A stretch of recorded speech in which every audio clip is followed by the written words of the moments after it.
Experience 11 days of Grand Europe trip with easy EMI of rupees 25,000 only with GT Holidays. Emtan மகன் ஓடுது. அதை பார்த்துட்டு ஒரு லேடி வெளியே வந்துட்டு, ஐயோ நாசரு அப்படின்னு சொல்லி வந்தாங்க. வந்துட்டு, என்ன இப்போல்லாம் நீங்கள் படத்துலேயே நடிக்கிறது இல்லை போல அப்படின்னாங்க. இல்லைம்மா நடிக்கிறது இல்லைம்மா நாங்கள் இவங்க. அப்போ என்ன பண்ணிட்டு இருக்கீங்க அப்படின்னோடனே, புலி வியாபாரம் பண்ணுறேன் அப்படின்றாங்க. பத்திரிகையாளர்கள் நீங்கள்லாம் எப்படி எழுதிடுவீங்கன்னா, வழக்கம் போல் நாசர் அருமையாக செய்திருந்தார் அப்படின்னு எழுதும்போது நமக்கு மனசு கஷ்டமா இருக்கும். ஃபர்ஸ்ட் ஏதாவது கிஃப்ட் கொடுத்துருப்பார்ல? ஐயா அந்த மாதிரிலாம் இது வரைக்கும் கொடுத்தது இல்லைங்க. ஒரு சாரி வாங்கி கொடுத்தாரு, அது ஞாபகம் இருக்கு. பட் மற்றபடி அந்த நடிப்பை அங்கேயே விட்டுட்டு வந்துடுறேன். நானும் கேட்க மாட்டேன், இன்னைக்கு யார் கூட நடிச்சீங்க என்ன, அதை பற்றிலாம் நான் பேசுறதே கிடையாது. 35 வருஷமா சார் வந்து மாற்றிக்கொள்ளாத விஷயம் அப்படின்னு என்ன சொல்லுவீங்க? இந்த உடனே நான் தான் ஃபர்ஸ்ட் எல்லாத்தையும் கட கட கட கட அன்னைக்கு ஓகே ஒட்டி முடிஞ்சிச்சு, ஃபினிஷ்ட். எல்லாரோட வாய்ஸுமே மிமிக்ரி ஆர்டிஸ்ட் வந்து பண்ணிட்டே இருக்காங்க. So if somebody mimics you, I think it's high time that you retire. தேசிய விருது கிடைக்கலைங்கிற அந்த ஒரு வருத்தம் இருக்கா?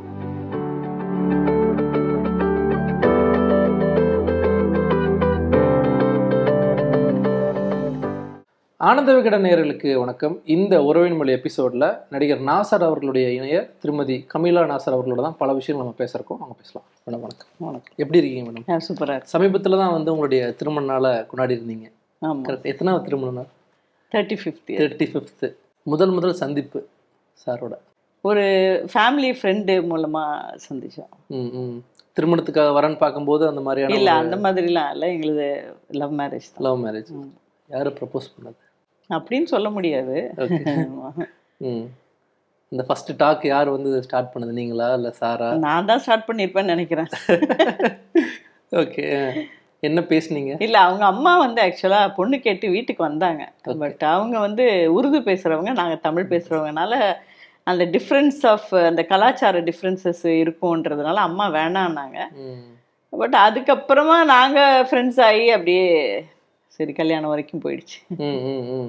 உங்களுக்கு வந்து சார்கிட்ட பேசும்போது ஓகே ஒரு திருமணத்துக்கு சரியான நபராக இருப்பார்? ஆமாம், நான் அதை ஃபீல் பண்ணேன். ஏன்னா நான் அந்த சமயத்தில் வந்து எம்ஃபில் படிச்சுட்டு இருக்கும்போது நான் நினச்சேன், சரி இவரோட வாழ்க்கை வந்து இவரோட போகும்போது கொஞ்சம் நல்லா இருக்கும், கிவ் அண்ட் டேக் நிறையா இருக்கும் அப்படின்னு சொல்லிட்டு ஃபீல் பண்ணேன். ஃபர்ஸ்ட் ஏதாவது கிஃப்ட் கொடுத்துருப்பார்ல? ஐயா அந்த மாதிரிலாம் இது வரைக்கும் கொடுத்தது இல்லைங்க. ஒரு சாரி வாங்கி கொடுத்தாரு, அது ஞாபகம் இருக்கு. பட் மற்றபடி வந்து அப்புறம் வந்து அங்கங்கே போய் கலெக்ட் பண்ணிட்டு வர திங்ஸ்ல சிலதெல்லாம் ரொம்ப பாதுகாத்து வைக்கக்கூடிய சில பொருள்கள் கொடுத்தாங்க. ஸோ அதெல்லாம் நீங்க ஏதாவது கொடுத்துருக்கீங்களா? கிஃப்ட்ஸ் ஏதாவது? கிஃப்ட்ஸ்ன்னு கொடுக்கறது இல்லைங்க. அந்த மாதிரியான ரெகுலர் பொருட்களை ரெகுலராக வந்து இது வாங்கி கொடுக்கறது, ஒரு ஆச்சரியப்படுத்துறது, அதெல்லாம் இல்லை. ஒரு நல்ல புத்தகம் படித்தேன்னா அதை கொடுக்கறது, அந்த மாதிரியான, அதுக்கு பேர் கிஃப்ட்டுன்னு சொல்ல முடியாது. ஷேர் பண்ணிக்கிறது. Okay this is good, you can take it, அந்த மாதிரி. நாசர் சார் உங்களுக்கு தெரிந்த நபருக்கு முன்பாக படங்கள் நடிச்சிருப்பாரு அந்த காலகட்டங்கள்ல. ஆக்சுவலா வந்து நாயகன் அப்ப ரிலீஸ் ஆகிருந்தது. 36 வருஷம் ஆச்சு நாயகன் வந்து. அதான் அப்ப ரிலீஸ் ஆகிருந்தது. அப்போ நானே போய் வாலண்டியராக போய் அவர்கிட்ட சொன்னேன், நல்ல பிளேஸ்மெண்ட் அந்த படத்தில் வந்து உங்களுக்கு நல்ல பிளேஸ்மெண்ட், அதனால யூ ஆர் ரெக்கக்னைஸ்ட் அப்படின்னு சொன்னேன். அப்போவே ஃபேன் ஆகிட்டீங்க? ஃபேன் இல்லை, ஒரு நல்ல ஒரு அதாவது ஒரு கதை பெரிய கதை. அந்த கதையில் கமல் சாரோட என்ன கேரக்டர் பண்ணுறாருன்றது ரொம்ப முக்கியம் இல்லையா? ஸோ அந்த முக்கியமான ஒரு கேரக்டராக இவர் பண்ணியிருந்தது வந்து ரொம்ப நல்லா இருந்தது. That placement was very good. ஒரு நடிகருக்கு வந்து வெவ்வேறு விதமான கதாபாத்திரங்கள் நடிப்பாங்க, அது பார்த்துருப்பீங்க. பட் ஆனால் ஒரு நபர் அப்படின்னு வரும்போது அவர் எப்படிப்பட்ட? நிறைய வில்லனா நடிச்சிருக்கிறாரு, நிறைய ரேப் சீன்ஸ் பண்ணியிருப்பாரு. ஒரு மனிதன் வரும்போது எந்த அளவுக்கு? இல்லை ஆக்சுவலி நான் நினைக்கிறேன், நான் அது ஆரம்பத்துல இருந்தே வந்து அப்படியே ஒரு ட்ரைனிங் பண்ணிக்கிட்டோன்னு நினைக்கிறேன். அந்த நடிப்பை அங்கேயே விட்டுட்டு வந்துடுறேன். நானும் கேட்க மாட்டேன், இன்னைக்கு யார் கூட நடிச்சீங்க என்ன, அதை பற்றிலாம் நான் பேசுறதே கிடையாது.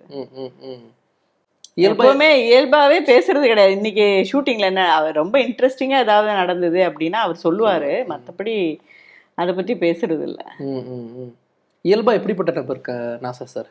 ரொம்ப ஒரு ரொம்ப அதிகமாக பேச மாட்டார் முன்பெல்லாம். இப்போ நிறைய பேசுவார். ஏன்னா நிறைய நண்பர்கள் வட்டாரம். ரொம்ப அதாவது ரொம்ப சாஃப்டாக நீங்கள் ஸ்க்ரீனில் பார்க்குறதுக்கும் வீட்டில் பார்க்குறதுக்கும் ரொம்ப நிறையவே வித்தியாசம் இருக்கும். வித்தியாசம்னா அது வந்து அந்த ஷார்ட் போது அந்த சீனுக்காக மாறுறதை தவிர ஷார்ட் முடிஞ்ச உடனே அவர் வந்து இயல்பான ஒரு மனிதராக தானே ஆக முடியும். அதே இது கேரி ஃபார்வர்ட் பண்ண முடியாது இல்லையா?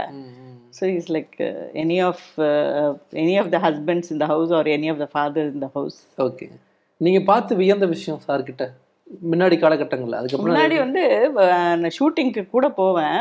நான் யூஸ்வலாக கேமராவுக்கு பின்னாடி நின்று தான் பார்த்துட்டு இருப்பேன். ஏன்னா எங்கள் அப்பா ஃபோட்டோகிராஃபரு, நான் ஃபோட்டோகிராஃபர். அதனால் வந்து கேமராவுக்கு பின்னாடி நடக்கிற விஷயங்கள், கேமரா இவங்க என்ன எப்படி என்ன ஷாட் வச்சுருக்காங்க, என்ன ஆங்கிள் வச்சுருக்காங்க, அந்த மாதிரி இதில் வந்து கொஞ்சம் ஆர்வம் அதிகம். ஷாட் வந்து ரெடின்னு சொல்லும் போது ஒரு நாசரையும், அது முடிச்சதுக்கு அப்புறமா வேற ஒரு நாசரையும் பார்க்கும்போது ஒரு ஆச்சரியமா இருக்கும். இப்ப சமீபத்துல வந்து ஒரு ஆடிஷனுக்கு போனாங்க. இத்தனை வருஷம் கழிச்சும் ஆடிஷன் வந்து ஹிந்தியில இருக்கதான் செய்யுது. ஆனா அது ரொம்ப நல்ல போன ஒரு சீரீஸ். அதுக்கு ஆடிஷன் போன போது டைரக்டரே என்ன இவரு சும்மா சாதாரணமா பார்க்கும்போது அவர் வந்து ஒரு நடிகராகவே தெரிய மாட்டார் இல்லையா? ரொம்ப ஒரு பாட்டுக்கு ரொம்ப காமா அப்படியே ரீடிங் பண்ணாங்க, எல்லாம் பண்ணாங்க. அப்புறமா காஸ்டியூம் ட்ரையல் அப்போ அதில் உள்ள ப்ரொடியூசர் ஒருத்தர் ஃபோன் பண்ணி, I don't think the director is very happy. ஏன்னா நான் தான் சாருக்கு கால் ஷீட் மேனேஜர். ஆமாம், 35 வருஷமா இல்ல, ஃபர்ஸ்ட் வேற ஒருத்தர் பார்த்துட்டு இருந்தாரு 10 வருஷமா. அதுக்கப்புறம் 2004 இருந்து நான் பார்த்துருக்கேன். நானே கிட்டத்தட்ட ஒரு 500 படத்துக்கு மேல பண்ணியிருப்பேன்னு நினைக்கிறேன். ஆமா. ஸோ அந்த இதுக்கு அப்போ வந்து அந்த ப்ரொடியூசர் கூப்பிட்டு சொல்றா, I don't think it work out அப்படின்னு சொன்னா. இல்லை நீங்கள் காஸ்டியூம் ட்ரையல் பண்ணுங்க ஃபர்ஸ்ட் அப்படின்னு. இப்போ காஸ்டியூம் ட்ரையல் பண்ணி ஃபோட்டோ ஷூட் பண்ணதுக்கு அப்புறமா தான் அவர் வந்து டைரக்டருக்கு he is getting into the character. அது வந்து ரொம்ப அந்த டிரான்சிஷன் பீரியட் வந்து it be too good with Nassar. சொல்லக்கூடிய விஷயத்தை அப்சர்வ் பண்ணிட்டு இல்லை அது அந்த கேரக்டராகவே மாறுறாரு. அந்த காஸ்டியூம் போட்டு அந்த கேரக்டராகவே மாறும்போது அவர் வேறொரு மனிதராகவே இருப்பாருன்றது வந்து ஒரு வியந்து பார்க்கக்கூடிய ஒரு விஷயம் எனக்கு எப்பவுமே. நீங்க ஒரு போட்டோகிராஃபர் அப்படின்னீங்க, போட்டோஷூட்லாம் பண்ணிருக்கீங்களா? எனக்கு பெரிய கிரெடிட் என்னன்னா, நிறைய படங்கள் வந்து பாலு மகேந்திரா எடுத்த போட்டோஸ்ன்னு சொல்லி இப்ப நாசர் சாரோடதே வந்துட்டு இருக்குது. இப்போ அதுல 3 போட்டோ நான் எடுத்ததுதான், பாலு மகேந்திரா எடுத்தது போட்டுட்டு இருக்காங்க. அதுவும் எனக்கு ஒரு பெரிய கிரெடிட். போட்டோஷூட் பண்ணிருக்கீங்க? ஆமா, ஆரம்பத்துல நான் தான் பண்ணுவேன். ரோலிஃப்ளெக்ஸ் கேமரால ஆரம்பிச்சு பண்ணிட்டு இருக்கேன். நீங்க ஃபர்ஸ்ட் டைம் கேட்டிருப்பீங்களா உங்களை நான் ஒரு போட்டோஷூட் பண்ணணும் அப்படிலாம் கேட்கவே இல்லை. எங்க அப்பா போட்டோகிராஃபர்னால கேமரா அடிக்கடி வீட்டுக்கு வந்துட்டு போகும்போது சரி நில்லுங்க, இந்த லைட்டிங் நல்லா இருக்கு, இங்க எடுக்கலாம் அப்படின்னு நிறைய எடுப்பேன். அப்ப போஸ்ட்லாம் கொடுப்பாரு. ஓகே, உங்களை பத்தி சொல்லுங்க. நம்ம என்ன படிச்சிருக்கோம், என்ன மாதிரியான ஒரு டிராவல்? கமிலா அப்படிங்கிற கமிலா நாசர் இல்ல, கமிலா அவர்களுடைய அந்த டிராவல். எம்எஸ்சி எம்ஃபில் படித்தேன். I did child development and family relationship. அதுக்கு முன்னாடி பிஎஸ்சி வந்து நியூட்ரிஷன் அண்ட் டயட்டெட்டிக்ஸ் பண்ணேன். ஸோ அங்கேருந்து இங்கே. ஸோ அதனால் வந்து ஒரு இது என்ன சொல்கிறது, அது ஒரு தனி கதையாக போயிடும். பாலிட்டிக்ஸ் வரைக்கும் இப்போ உங்களுக்கு தெரியும். அதனால் உங்களோட பெஸ்ட் ஃப்ரெண்ட் யாரு மேம்? யோசிச்சு சொல்லுங்க. ஏன்னா சமீபத்தில் ஒருத்தர் வந்து எனக்கு அவங்க தான் பெஸ்ட் ஃப்ரெண்டுன்னு வேற சொல்லியிருக்காரு. நீங்கள் தான் அவருக்கு பெஸ்ட் ஃப்ரெண்டுன்னு சொல்லியிருக்காங்க. அதனால் யோசிச்சு சொல்லுங்க. இப்போ அவங்களும் எனக்கு ஒரு பெஸ்ட் ஃப்ரெண்டு ஓகே அப்படின்னு நான் சொல்லுவேன். Okay, maybe she might tell also, who knows, after some time. So I am best friend for lot of people, but I have a few friends. நீங்கள் வந்து அவருக்கு இப்போ மேனேஜராகவும் இருக்கீங்க. என்னோட பெஸ்ட் ஃப்ரெண்டு வந்து என் பிள்ளைங்களை நான் சொல்லலாம். பட் என்னன்னா, எனக்கு ஆரம்ப காலம் முதலே வந்துட்டு ரொம்ப வருஷமான ஒரு ஃப்ரெண்டு நட்பு அப்படின்னா ரவியே சொல்லலாம். ஏன்னா ஒரு ஃப்ரெண்டுங்கும் போது நம்ம வந்து புத்தகங்கள் வாசிக்கிறது, ஒரு ஒத்த கருத்து அந்த மாதிரிங்கும்போது ரவி என்னோட ஒரு நல்ல நண்பர் அவரு. ஸோ நிறைய விஷயங்கள் பேசுவோம். அதை விட நாசர் ரொம்ப பெஸ்ட் ஃப்ரெண்டுன்னு சொல்லலாம் என்னை பொறுத்த வரைக்கும். ஆமாம், ஏன்னா அவர்கிட்ட தான் போய் வந்த உடனே நான் தான் ஃபர்ஸ்ட் எல்லாத்தையும் கடன்னு அன்னைக்கு ஓகே கொட்டி முடிஞ்சிச்சு, ஃபினிஷ்ட் அப்படின்னு சொல்லி உட்காந்துருவேன். உங்களுடைய கடைசி மகன் தான் வந்து நீங்க பெஸ்ட் இல்ல அந்த அவன் எனக்கு எல்லாத்தையும் அவனும் வந்து சொல்லிடுவான். வந்து சமைக்கும் போது இங்க இப்படி இப்படி இப்படி இப்படி பின்னாடியே வந்து சொல்லிக்கிட்டே இருப்பான். ரெண்டாவது பையன் வந்து அப்பா வர வரைக்கும் வெயிட் பண்ணி எங்க பப்பா வந்துட்டாங்களான்னு கேட்டு அவரு போய் சொல்லுவாரு. ஸோ பெரியவர் வந்து ரொம்ப அமைதி. அவர் வந்து ரொம்ப அமைதி. இப்ப வந்து அவனுக்கு பேச முடியல. சாருக்கு ஏதாவது நிக் நேம் வச்சிருக்கீங்களா வீட்டுல? நீங்க பசங்க கூப்பிடுறதுக்கு? பப்பா, எல்லாருமே பப்பா பப்பான்னு தான் கூப்பிடுவோம். வீட்டுல 4 ஆண்கள். ஆமாங்க, ரொம்ப ஆண்கள் தொல்லை தாங்க முடியல. ஆமா, ஆண் அதிகம் வீட்லயே இருக்கு. ரொம்பவே ரொம்பவே. அதனாலயே நான் வந்து அதை விட்டு அந்த பெண் உரிமை அப்படின்னு சொல்லிட்டு நான் வந்து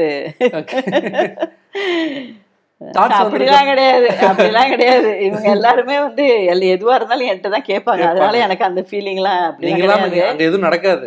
இல்ல, அது நடக்க இல்ல, அப்படி கிடையாது. வாழ்க்கையில வந்துட்டு இப்ப ஒருத்தர் இல்லைன்னா ஒண்ணுமே நடக்காதுன்றத நான் நம்பவே மாட்டேன். ஏன்னா வாழ்க்கை வந்து போய்கிட்டே தான் இருக்கும். It cannot stop somewhere, no? So it keeps going. God has made that arrangement. So இது இல்லனா it will keep going. அது தண்ணி மாதிரி தான். அது கரெக்ட் தான். பட் நம்ம வீட்ல என்னன்னா மிஸ் பண்ணுவாங்க. அது கண்டிப்பா மிஸ் பண்ணுவாங்க. இருந்தா இதெல்லாம் பண்ணிருப்பாங்களே அப்படின்னு மிஸ் பண்ணுவாங்க. நீங்க சாரோட வாய்ஸ் வந்து இன்னுமே வந்து ஒரு சிலருக்கு பயங்கர ஃபேவரட்டான வாய்ஸ், பலருக்கும் ஃபேவரட்டான வாய்ஸ். 96 படத்துலலாம் வந்து அந்த டயலாக்ஸ் இன்னுமே ரிப்பீட்டடா கேட்க முடியும். பாட வச்சிருக்கீங்களா? ஃபர்ஸ்ட் டைம் பாட்டு பாடி இருக்காங்க. ஆமா. உங்களுக்கு தனியா ஏதாவது பாடி இருக்காரா? எனக்கு இதான் ஹைலைட்டான ஒரு விஷயம் நீங்க கேட்டதுல. எனக்கு இது பாடுங்க அப்படின்னு சொல்லி அப்படிலாம் அந்த அளவுக்கு பாடகர் கிடையாது. வீட்டுல ஏதாவது இந்த பாடல் இல்ல, பையங்க 2 பேருமே பாடுவாங்க. ஆனா வீட்டுல பாட மாட்டாங்க, வெளியில பாடுவாங்கன்னு நினைக்கிறேன் அநேகமா. ஆமா, 2வது பையன் பாடுவான், பெரியவரும் பாடுவாரு. இப்ப கூட வந்து ஹம் பண்ணிட்டே இருப்பான். மியூசிக் வந்து அவனுக்கு எப்படி வந்ததுன்னு எனக்கு தெரியவே இல்லை. ஆனா ஹம் பண்ணிட்டே இருப்பான், ஏதாவது ஒரு பாட்டு ஹம் பண்ணிட்டே இருப்பான். நாசர் சார் பாட சொல்லி கேட்டிருக்கீங்களா இது வரைக்கும்? இல்லைங்க, இல்ல கேட்கல. நாங்க அவ்வளவு கேட்கறோம், அதனாலதான் அது ரிப்பீட்டடா கேட்டேன். இல்ல, வாய்ஸ் வந்து நான் எப்பவுமே சொல்லுவேன், உங்க வாய்ஸ் யாராவது மிமிக்ரி பண்ணிட்டாங்கன்னா நீங்க வந்து ரிட்டையர் ஆயிடணும். யூனிக்கான வாய்ஸ். ஆமா அப்படின்னு சொல்லியிருக்கேன். ஏன்னா எல்லாரோட வாய்ஸுமே மிமிக்ரி ஆர்டிஸ்ட் வந்து பண்ணிட்டே இருக்காங்க. So if somebody mimics you, I think it's high time that you retire. So அதை சொல்லியிருக்கீங்க. ஆமாம். ஸோ ஏதோ ஒரு மிமிக்ரி ஏதோ பார்த்துட்டு எல்லாரையும் மிமிக்ரி பண்ணிட்டு இருந்தார் ஒரு ஆர்டிஸ்ட்டு. ஆனால் உண்மையிலேயே நல்லா பண்ணார். அப்போ நான் சொன்னேன், இந்த பையன் வந்து உங்களை மிமிக் பண்ணானா நான் இங்கேருந்து எந்திரிச்சு போயிடுவேன், ஏன்னா your career is finished here அப்படின்னு. ஓகே. எப்படி மேம் வந்து தன்னுடைய ஒவ்வொரு படங்களுக்கும் ஒவ்வொரு கதாபாத்திரத்துக்கும் வந்து ஒர்க் பண்ணுவார் sir? I think mentally he process it inside. Because எனக்கே ஆச்சரியமாக இருக்கும். இப்போ நாளைக்கு ஒரு புது ஷூட்டிங் போகிறாருன்னா டுடே ஸ்கூல் இதுக்காக மெனக்கிட்டு முன்னாடியெல்லாம் வந்து வாய்ஸ் ட்ரைனிங் எல்லாம் பண்ணுவாங்க. முன்னாடி ஆரம்ப காலத்துலலாம் பண்ணுவாங்க. அதெல்லாம் எக்ஸசைசஸ் எல்லாம் அதெல்லாம் பண்ணுவாங்க. As age goes by I think நிறைய மொழிகள், அப்புறம் நிறைய ஊர் ட்ராவல், அது இதுன்னு he goes on and off, ஸ்விட்ச் ஆன் போட்டு ஆஃப் பண்ண, அந்த மாதிரி அந்த மொனாட்டனி வந்துரும்னு நினைக்கிறேன். அது வந்து sometimes it's good, sometimes it is bad also for the artist. Because he's so experienced, he can do that. But he's perfecting everythingன்றது வந்து ஒரு ஆஸ் அன் அவுட்சைடராக நான் நின்று பார்க்கும்போது எனக்கு ஆச்சரியமாக தான் இருக்கும். ஆனால் அவர் நடித்த நிறைய படங்கள் நான் பார்க்கறது இல்லை. ஏன் மேம்? இவ சூப் பார்த்தேன், அந்த மாதிரி அந்த சீரீஸ் கில்லர் சூப் பார்த்தேன். ஸோ ஒரு சீனுமே வந்து அவர்கிட்ட சொல்லி இது இப்படி பண்ணியிருந்தீங்க, இது நல்லா இருந்தது, இது இப்படி லைக் எந்த ஒரு படமுமே வந்து திரும்ப திரும்ப பேச வைக்குதோ அது வந்து சிறப்பான ஒரு படம் தான் நிச்சயமா. சிலது வந்து ஒரு 2 சீன் அந்த படத்துல, ஃபுல் படத்துலயுமே 2 சீன் தான் வந்திருக்கும். ஆனா அது வந்து மக்களை வந்து பேச வைக்கும். சே என்னமா பண்ணிட்டான் அவன் அப்படின்னு நம்மளை பேச வைக்குது இல்லையா? அதுதான் வந்து ஒரு நல்ல படத்துக்கான ஒரு அந்த நடிகனுக்கு கிடைக்கக்கூடிய ஒரு அங்கீகாரமா நான் நினைக்கிறேன். அந்த அங்கீகாரம் வந்து இந்த சூப் இப்ப சமீபத்துல வந்து சூப்ல வந்து அவருக்கு வந்து நிறையவே, ஏன்னா எல்லாருமே பாராட்டுறாங்க, எல்லாருமே ரொம்ப பாராட்டுறாங்க. அது கொஞ்சம் நல்லா இருந்தது. ஸோ அந்த மாதிரியான இதுதான் பார்க்கும். ஏன்னா எல்லாத்துலேயுமே வந்து ரெகுலராக ஒரு அப்பா, ஏன்னா இப்போல்லாம் வந்து என்ன ஆயிடுதுன்னா டைரக்டர்ஸ் வர்றாங்க, டைரக்டர் நான் வந்து குறை சொல்கிறேன்னு சொல்ல முடியாது, இன்னைக்கு காலகட்டத்தில் வந்து ஒரு டைரக்டருக்கு வாய்ப்பு கிடைக்கிறதே ரொம்ப கஷ்டம். அந்த மாதிரி ஒரு டைரக்டர் வந்து சொல்லும்போது சார் நீங்கள் பண்ணி, ஏன்னா ரொம்ப சீனியர்னால சார் நீங்கள் இதை பண்ணிடுங்க சார் அப்படின்னு கேட்குறாங்க. அந்த மாதிரி டைமில் ஐ திங்க் அவர் வந்து அந்த இல்ல he will do everything. I'll see that first time directorக்கு வந்து நாங்க நிறைய வாய்ப்பு கொடுக்குறோம். சரி, அவனுக்கு அதுதானே லைஃப். ஃபர்ஸ்ட் டைம் டைரக்டர் ஒரு நபரா சார் இருப்பாருங்கிறது. அண்ட் ஃபர்ஸ்ட் டைம் டைரக்டர் என்ன அப்ரோச் பண்ணும்போது நான் ரொம்ப பொறுமையா அதை கேட்டு அது பண்ணலாமா, ஸோ அவனுக்கு என்ன பேக்கிங் இருக்கு, இந்த படம் ரிலீஸ் ஆகுமா ஃபர்ஸ்ட். ஏன்னா நான் வந்து ஆஸ் அ ப்ரொடியூசர் நான் ரொம்ப சஃபர் பண்ணியிருக்கேன். அதனால வந்து நான் வந்து எல்லாத்தையுமே விசாரிப்பேன். எல்லாத்தையும் விசாரிச்சு சரி சார் இதுல பங்கு பெறுறதுனால இவனுக்கு என்னென்ன ப்ளஸ் வரும், நான் வந்து அவனுடைய ஆங்கிள் யோசிச்சு பார்ப்பேன். அதுக்கப்புறம் அதை சார்கிட்ட கொண்டு போவேன். இந்த கதை எப்படியா பண்ணிடலாமே இதை, ஏன்னா டேட்ஸ் பொசிஷன் இது பண்ற மாதிரி இருக்கு, பண்ணிடலாமே எல்லாத்தையும் பார்த்து ஏமா அதெல்லாம் நான் தானே அனலைஸ் பண்ணணும். ஏன்னா சார் வந்து கிரியேட்டிவ், நான் அட்மினிஸ்ட்ரேஷன். அதான் அதை நீங்கள் சொன்ன மாதிரி அந்த கேரக்டர் வந்து இப்படி சூப்பராக பண்ணியிருக்கீங்கன்னு சொல்லும்போது சார் என்ன உங்ககிட்ட ரியாக்ட் பண்ணுவார்? நேச்சுரலி எனி ஆர்டிஸ்ட்க்கு வந்துட்டு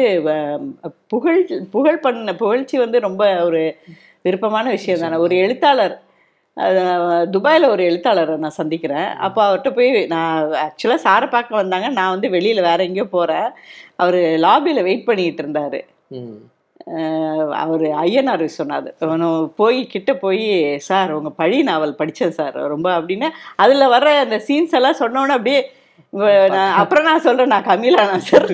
ஓகே, இல்லை உங்களை எனக்கு தெரியும் அப்படின்னாரு. சரி ஓகே. ஸோ அது வந்து அவருக்கு வந்து ஒரு சந்தோஷமான ஒரு விஷயம் தானே. இல்லை வெளியிருந்து சொல்கிறதுக்கும் கமிலா அவர்கள் வந்து சொல்றதுக்கும் வந்து அப்படி சார் இல்ல அப்படி இல்ல, ரொம்ப சந்தோஷப்படுவாரு. ஒண்ணு சொல்லலன்னா இது இப்ப ஏன் பாக்கல அப்படின்னு கேட்பாரு. அப்புறம் டப்பிங் முடிச்சுட்டு வந்து ஃபர்ஸ்ட் சொல்லுவாரு என்கிட்ட. டப்பிங் பண்ணும்போது நான் கேட்க மாட்டேன் எப்படி இருக்கு படம் அப்படின்னு கேட்க மாட்டேன். டப்பிங் முடிச்சுட்டு வந்து சொல்லுவாரு one of the best performances I have given அப்படிங்குவாரு. ஸோ அந்த படங்களை வந்து நான் நிச்சயமா பார்ப்பேன். சரி சார் சொல்லியிருக்காங்களேன்னு. ஆனால் என்னன்னா நீங்கள் வந்து பெஸ்ட் பெர்ஃபார்மன்சஸ் அப்படின்னு நம்ம சார் சொல்கிறாரு அப்படின்னு நம்ம நினைக்கிறோம் இல்லையா. படத்தில் வந்து எல்லா கேரக்டருமே பெஸ்ட்டாக பண்ணும்போது தான் அந்த படத்தோடைய அந்த இது ஏறும். இல்லைன்னா வந்து இவர் மட்டும் பெஸ்ட்டாக பண்ணி அது வந்து என்ன ஆயிடுதுன்னா, பத்திரிகையாளர்கள் நீங்கள்லாம் எப்படி எழுதிடுவீங்கன்னா வழக்கம் போல் நாசர் அருமையாக செய்திருந்தார் அப்படின்னு எழுதும்போது நமக்கு மனசு கஷ்டமா இருக்கும். அந்த வார்த்தை புரியுது. ஜஸ்ட் ஒரு ஒன் லைன்ல அப்படி தள்ளி, ஏன்னா மற்ற எல்லாமே எதையும் சொல்ற மாதிரி இல்லைன்ன உடனே இது வழக்கம் போல்ன்ற ஒரு வார்த்தை வந்து எனக்கு ரொம்ப மனசை வந்து ரொம்ப பாதிக்கும். அது ஆமா. அப்புறம் வந்து எல்லாருமே அந்த வழக்கம் போல் வரும்போது எனக்கு வந்து டைரக்டர் மேல கோவம் வரும், யார் நடிக்க கூப்பிட்டாங்களோ கோவம் வரும் எனக்கு. ஏன்னா இது வந்து இந்த வழக்கம் போல்னு சொல்லிடுறாங்களே அப்படின்னு. இந்த படம் பண்றதுக்கு வந்து நேரம் ஒதுக்கி எல்லாம் பண்ணி சில நேரத்தை வந்து சார் வந்து 8 மணி நேரம் டிராவல் பண்ணி அந்த ஷூட்டிங்காக வந்திருப்பாரு. அதெல்லாம் பண்ணியும் இந்த இது வந்து விழலுக்கு இறைத்த நீர் மாதிரி ஆயிடுச்சே அப்படின்னு ரொம்ப ஒரு வருத்தம் வரும். டைரக்டருக்கு ரெகக்னிஷன் கிடைக்காது, அந்த ப்ரொடக்ஷன் ஹவுஸ்க்கு ரெகக்னிஷன் கிடைக்காது. So sad. ஓகே, 35 வருஷமா சார் வந்து மாற்றிக்கொள்ளாத விஷயம் அப்படின்னு என்ன சொல்லுவீங்க? அவர் சிம்பிளிசிட்டி. எந்த இடமா இருந்தாலும் அவர் அதே சிம்பிளா தான். So even I am also simple from the beginning. நான் இதே மாதிரி தான், நான் காலேஜ் போகும்போது இதே மாதிரி தான் இருந்தேன், இப்போவும் அதே மாதிரி தான் இருக்கேன். ஓகே, ஒரு நடிகரோட ஒய்ஃபு அப்படி இருக்கணும். we have never changed ourselves, I think so. I think all of us are the same in the house. கேட்டிருக்கீங்களா ஏன் இவ்வளோ ரொம்ப சிம்பிளா இருக்கீங்க இவ்வளோ பெரிய? நானே அப்படிதான் இருக்கேன். ஒரு ஆஸ் எ உமன் எல்லாருமே ஜுவல்லரி போட்டுக்கிறதுக்கு விருப்பப்படுவாங்க, நான் போட்டுக்க மாட்டேன். ஸோ அந்த மாதிரி I think it's inborn quality. Sir வந்து நீங்கள் சொன்ன மாதிரி சவுத்தில் எல்லா மொழிகளும் நடிச்சிருக்காரு, பாலிவுட்ல இப்போ அடுத்தடுத்த கட்டங்களில் படம் பண்ணிட்டு இருக்காரு. தேசிய விருது கிடைக்கலைங்கிற அந்த ஒரு வருத்தம் இருக்கா? இல்லை, விருதுங்கிறதே அவர் வந்து கன்சிடரே பண்ண மாட்டேங்கிறாரு. அதனால வந்து அது கிடைக்கலையேன்னு சொல்லி அவரு வருத்தப்படுறது இல்லை. மற்றவங்கன்னா வருத்தப்பட்டுட்டு இருக்கலாம், ஐயோ இது இவ்வளோ பெரிய நடிகருக்கு கிடைக்கலையா அப்படின்னு. சிவாஜி சாருக்கே கிடைக்காத போது. அதனால விருது வந்து ஒரு அளவுக்கோலாம் நம்ம வச்சு ஒரு ஆர்டிஸ்டை பார்க்கறது வந்து I don't think it is. மக்கள் கொண்டாடுறாங்க ஒவ்வொரு கேரக்டரும். இல்லை, ஒன்றுமே இல்லை. எனக்கு வந்து சாருக்கு கிடைச்ச பெரிய கிரெடிட் எப்போன்னு நான் நினைக்கிறேன்னா, கிருஷ்ணா ஸ்வீட்ஸ் கமலா தியேட்டர் பக்கத்தில் ஒரு கிருஷ்ணா ஸ்வீட்ஸ் இருக்கும். அங்கே வந்து நாங்கள் ஏதோ வாங்கிட்டு இருக்கோம். அப்போ பக்கத்தில் தியேட்டரில் எம்டன் மகன் ஓடுது. எம்டன் மகன் ஓடுது. அதை பார்த்துட்டு ஒரு லேடி வெளியே வந்துட்டு, ஐயோ நாசரு அப்படின்னு சொல்லி வந்தாங்க. வந்துட்டு, என்ன இப்போல்லாம் நீங்கள் படத்துலேயே நடிக்கிறது இல்லை போல அப்படின்னாங்க.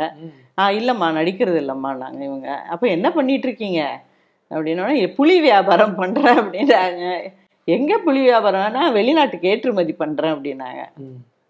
ஸோ எம்டன் மகன் பார்த்துட்டு ஒரு லேடி வெளியில் வந்து நான் புலி வியாபாரம் பண்ணுறேன்றதை நம்பிட்டு போகிறாங்களே, அப்போ வந்து அதுதான் ஒரு பெரிய கிரெடிட் அவருக்கு கிடைச்ச கிரெடிட்டு. ஏன்னா கேரக்டரோடு அவங்க ஒன்றிட்டாங்க.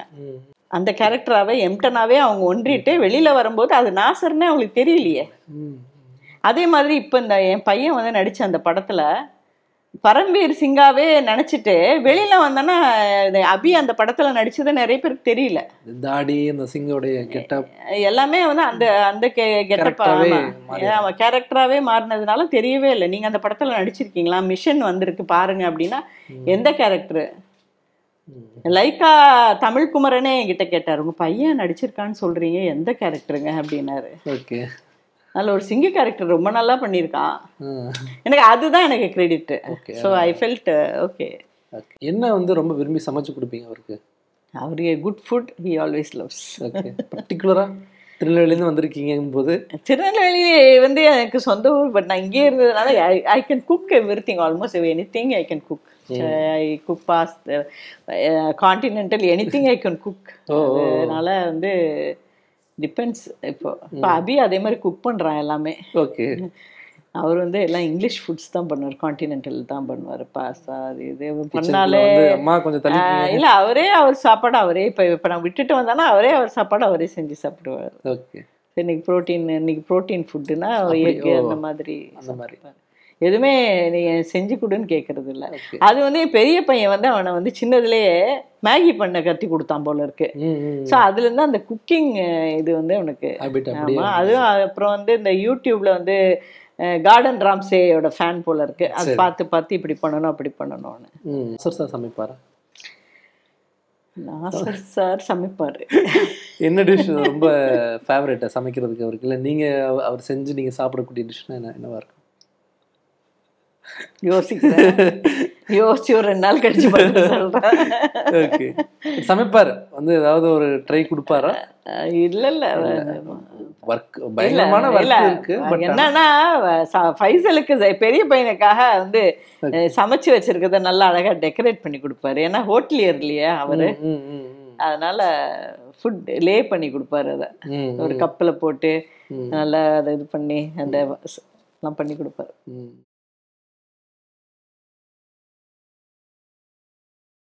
Experience 11 days of Grand Europe trip with easy EMI of rupees 25,000 only with GT Holidays, South India's #1 travel brand.